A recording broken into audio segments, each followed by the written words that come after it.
Great. Well, welcome again to Civic Tech Hacknight number 505. Today, we are so excited to have Sarveshwar Senthil Kumar talk to us about building VolunteerHub and how it seeks to make volunteering both easy and addictive. Sarveshwar is an incoming grade 12 student at Port Credit Secondary School in Mississauga and an aspiring computer science major. He is a developer passionate about solving real-world problems using technology.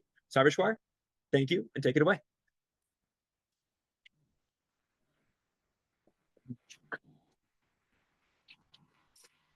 As we're doing this little changeover, now is a great time to grab a samosa. If you've been thinking like, when's my moment? Now is a good moment.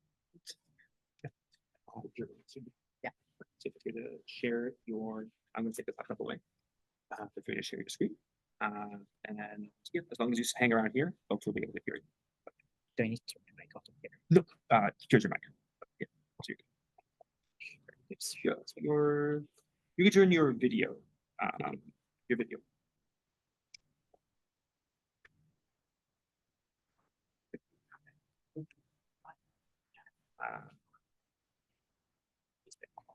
And the slides to share. You're talking? Yeah. Oh, sweet. Awesome. Go for it.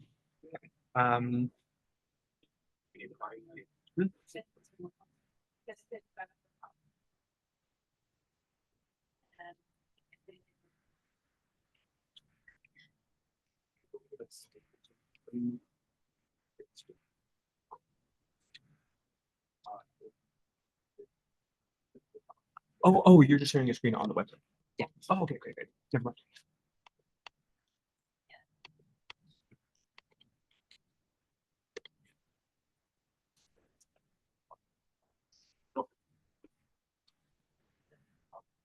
No, you're good.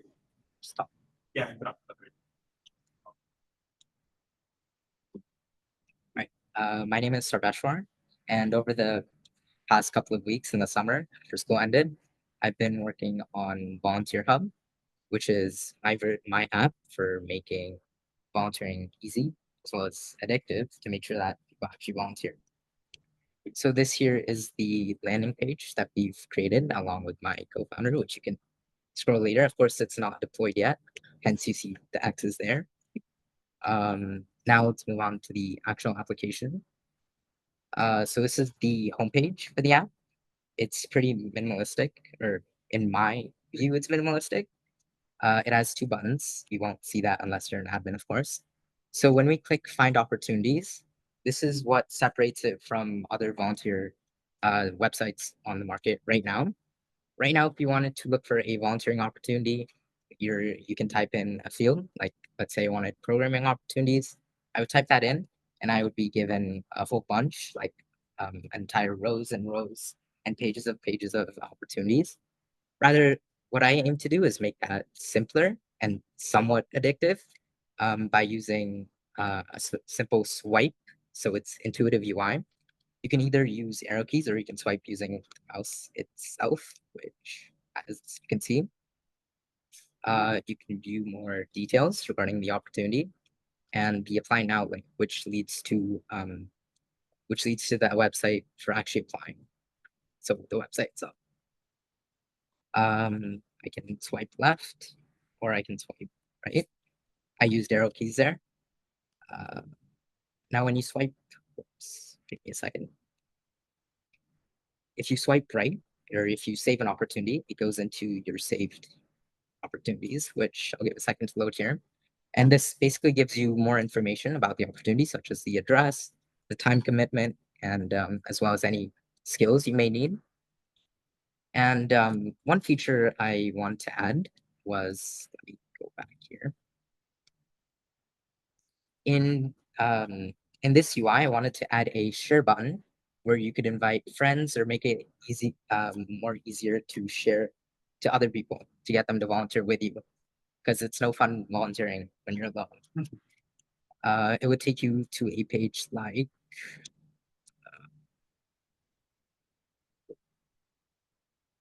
give me a second.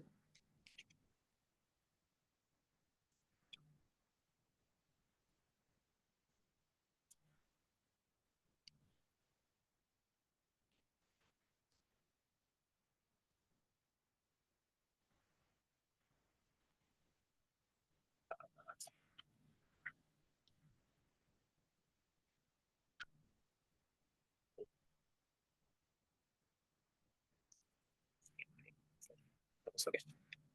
It takes you to this screen where you can find more detailed information, such as the description, the location, and things like that. And also, what I tried to sprinkle into this application is rather than being a normal application website where you see opportunities, I want to add more features that are more in tune with AI, such as the email feature, which some people already do. You ask ChatGPT to write you an email, but in this case, it's built into the app. So it writes a detailed email that characterizes your skills, your previous experiences, and using all of that, it crafts an email specifically dedicated to this specific opportunity. So you can copy that and send it, or you can apply it on the website as before. Let me go back to the homepage here. Some other features that I have are all opportunities, where if you do really want to get that feeling of overwhelm and you want to see all the opportunities, you can see all the different opportunities and search for them with different fields, which will show up. Give it a couple of seconds.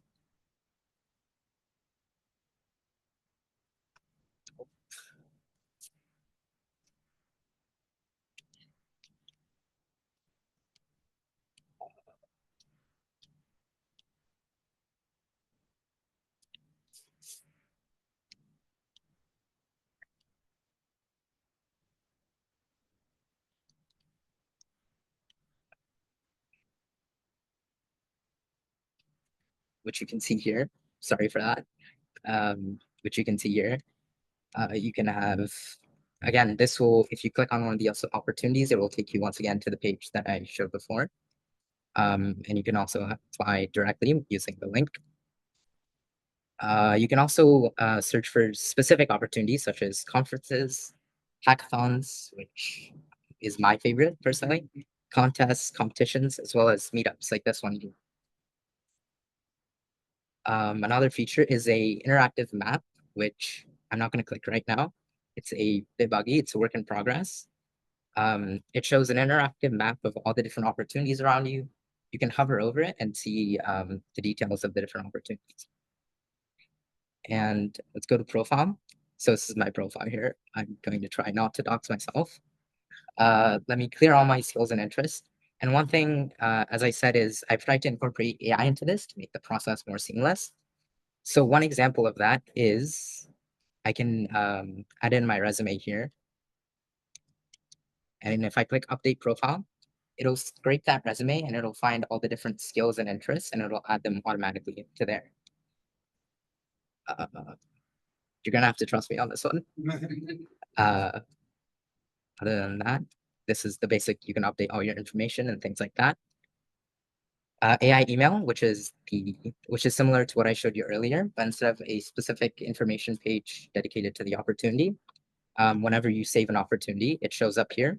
You simply click the opportunity and it generates an email like that. And if you, let's say I don't like the space here, I can just simply remove it. So it's like an ID in that sense. You can copy email and send it, of course. And resume, that's again the resume feature where it scrapes your resume and finds you opportunities based on that. And that's about it. Thank you.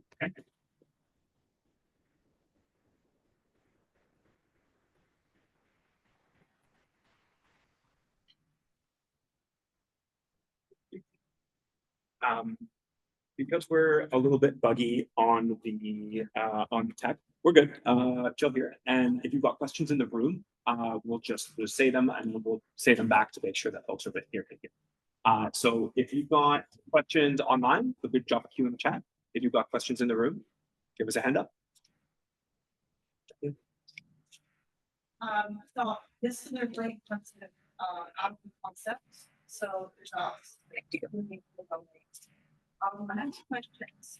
One is what do you use for scraping all of the events, like specific databases, under like what website do you use?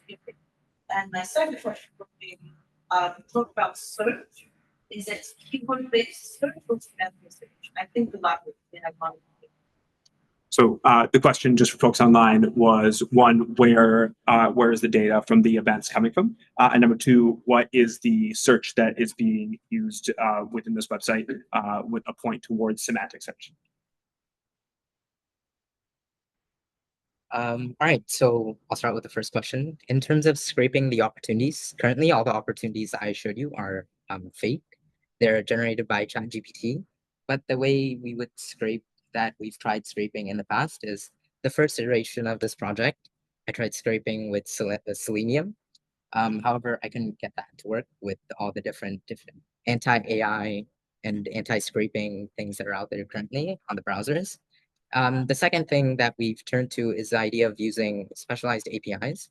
So the one that we're using currently or working on is Volunteer Match, which is another organization, and they have, and we're just gonna use their API and scrape opportunities from them into ours. In addition to that, one thing we also added was a page where different administration, like administration inside Volunteer Hub, can also add on opportunities in addition to the ones in the API. What's the second? Search. For search, currently in all opportunities, it's keyword. So the more times it sees a keyword, the higher its score will be, and it's ranked based off that. But mapping would definitely be an improvement. Thank you. I think I had a question in here. I was gonna ask about where you're getting data from events. Let's take one more in the room, and then if there are questions online, we'll go online. Let's go, Tom. Excellent.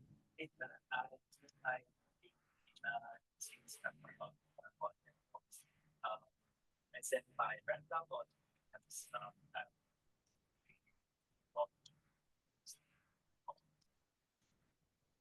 Got it. So the question was around saying like is very impressed with the discovery interface, wondering how they are presented. Is it by random or what is the logic behind which opportunities get presented to the user? So the user can add in different skills and interests, like in the resume I showed earlier, and it basically uses those skills and enters a keyword search for the different opportunities and presents them based on that. Sweet. Do we have any questions online? I have a question, actually. Go for it. In terms of your peers and the folks that you're kind of building this tool for, what are they looking for when they're looking for volunteer opportunities? Are they looking for volunteer opportunities?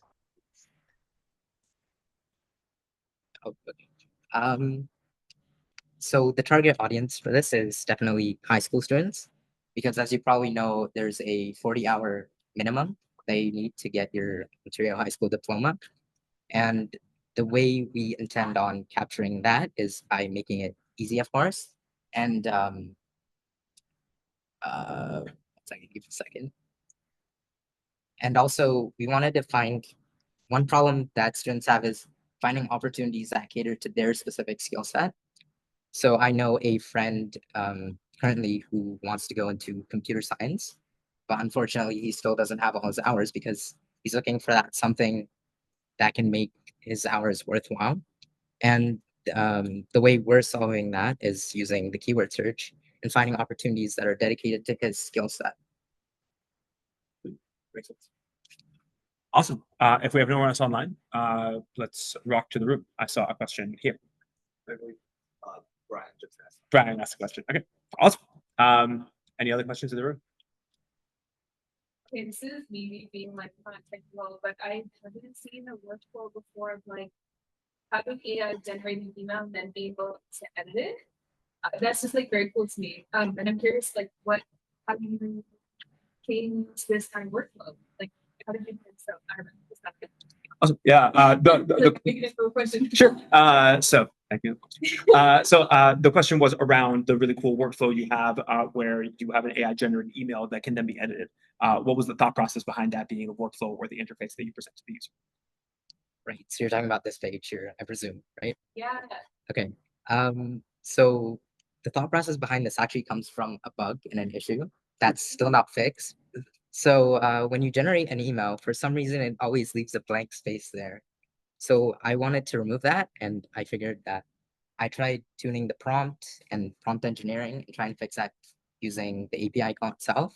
But then I decided the main way could be just human input, and you can just remove that yourself. And also, it would be an additional feature where you could tune different aspects, add other things, make it more humanized, and rather than going outside to do the same thing. We've got time for about 2 or 3 more. Yes, I understand the job was very, I know the job is very hard for not even. But if they end up like doing someone in there, do you think that would apply with this app, or do you so that you send emails, or like how would happen? Yeah. So the question was, at the point in time when you are pulling real opportunities into this application, are you expecting people to apply directly within the app, or by sending an email, or both? How do you anticipate users interfacing with the opportunities that are presented within VolunteerHub? This is one of the questions that I've actually been thinking most about. I had a talk with the leader of another volunteer organization a couple of weeks ago, and he was talking about how they run all their processing, like application in-house, and how that's actually restricted them from being able to get good opportunities, because a lot of volunteering organizations want that traction of getting people to their site. So that's definitely something I've considered, and that's why I haven't had an inbuilt application process, but it's definitely worth thinking about for smaller organizations who can use this as their way of accomplishing that same task. I would say a very advanced future. My question is more about that. Where do you see yourself in the next 10, 15 years? The question is more general for Sarveshwar. Where do you see yourself in the next 10 to 15 years? Okay. In the next 10 to 15 years, that's after I finished university, of course. Hopefully here, fingers crossed. After I finished university, I'd definitely like to continue on this idea if it's still working. And if not, I'd like to become a software engineer. I'm an aspiring software engineer, and I'd like to go into the field of computer science, maybe doing AI research if it hasn't all been wiped out by AI itself. But yeah. Sweet. Awesome. Just checking, do we have any questions online or any more? Do Sean, do you want to ask your question? Or perhaps do I need to read the question? Oh, okay, I need to read the question. So Sean's asking, can the system match by interest? Example, sustainability, social justice, food security, etc.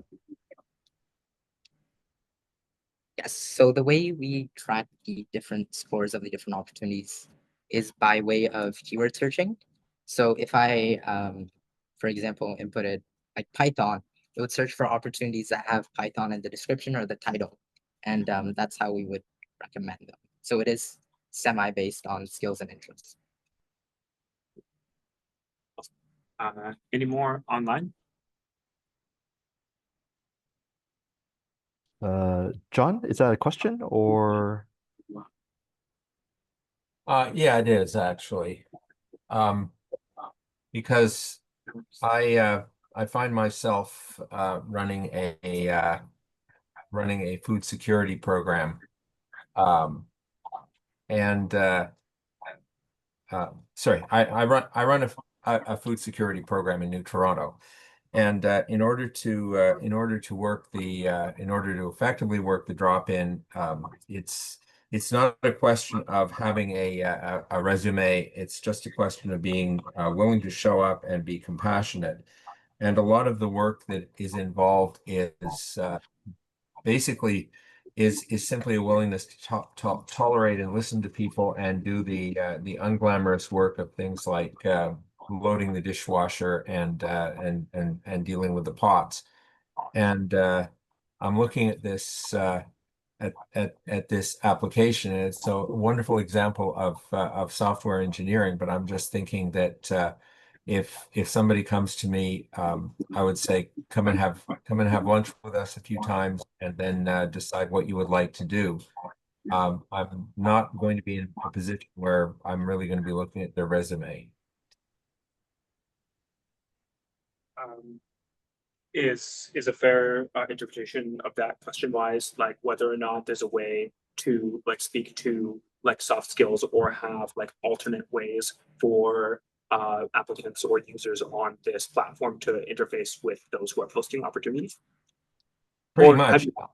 have any thoughts in that direction? Oh, Yeah, sorry. yeah. That's a good question. Feel free to give thoughts, Jeremy. Yeah. I think because this is just connecting the like the front view users, the volunteers, to the organizations themselves, as in it's not part of the application process necessarily, other than the email. It's on the organization rather, or the people themselves to decide whether this volunteer would be the best person for that fit. Um, so uh, Makes sense. okay. Let's take a few more questions in the room, and then we'll wrap. We'll go 1, 2. Go for it. If there is something that organizations that have volunteers could do to make your life easier for this project or other like volunteer job or volunteer posting boards, if there's like anything you need to them that would help this project along with that. What could volunteer organizations do to make VolunteerHub and other volunteer posting websites, or how to help them?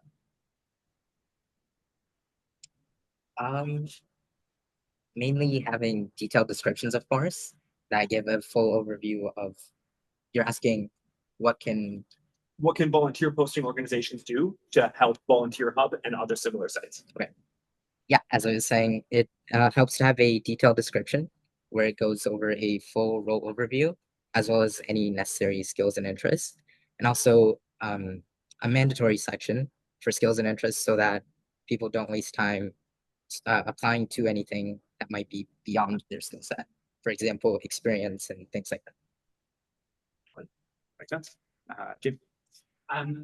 Yeah, you said, still work in progress and still working on it, some other features to add and stuff to fix. Is there a time you're looking at, want to go live? What's the time scale for like getting to a live site, if you have one? If it exists, what's the timeline or time scale or milestone for going live with the site? So I want to figure out and iron out the few kinks and bugs that it has currently, such as the map and different features in there. And I want to deploy it on September 2nd, which is when school starts. And I figured that would be the perfect opportunity with incoming grade 9s who might use this app. I can also use that as a time to market this at my school itself. Makes all kinds of sense. I know there's more questions in the room, but again, Sarveshwar is going to be hosting a breakout session afterwards where you can engage in more back and forth discussion. But for now, let's just say thank you so much for the presentation.